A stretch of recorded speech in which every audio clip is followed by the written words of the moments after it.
كتب كلمات هذه الشيلة الشاعر الدكتور أبو سارة عبد الرحمن الذهب، ردا على الشاعر السعودي الجهني، ودعما للدكتورة رشا علي الفقيه. إخراج أبو فيصل الحميقاني. للتواصل 2.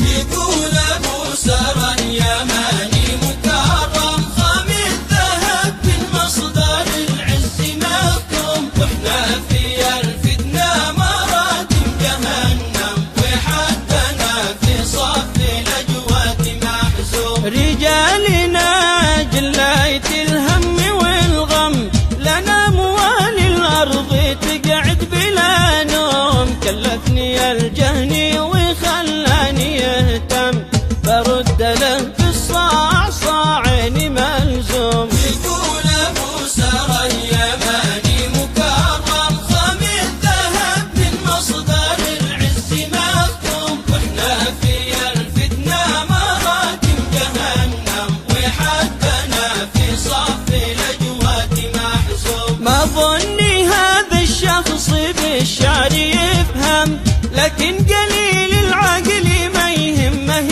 اللوم. تسلم رشا الغالي ومن قال يسلم، حرة وابوها حر رجال صمصوم. يقول أبو سارة اليماني مكرم خام الذهب من مصدر العز مكتوم، واحنا في الفتنة مراتب جهنم وحدنا في صف الأجواد محزوم. بنت اليمن زوجه وشيخه وفندم، واسأل عليها عندي حاكم ومحكوم. إذا امتطت ظهر الحصان الملجم، يخاف منها قيصر الفرس والروم. يقول أبو سارة اليماني مكرم خام الذهب من مصدر العز مكتوم، واحنا في الفتنة مراتب جهنم وحدنا في صف الأجواد محزوم.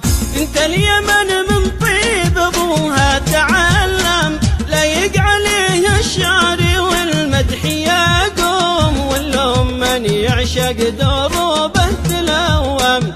يا رب جملنا واجرنا من اللوم. يقول أبو سارة اليماني مكرم خام الذهب من مصدر العز مكتوم، واحنا في الفتنة مراتب جهنم وحدنا في صف الأجواد محزوم. قال الذهب ضرب جوابه وختم، أظن ما قلته من الهرج مفهوم، ومن سمع ما قلت صلى وسلم على النبي. صلوا في الليل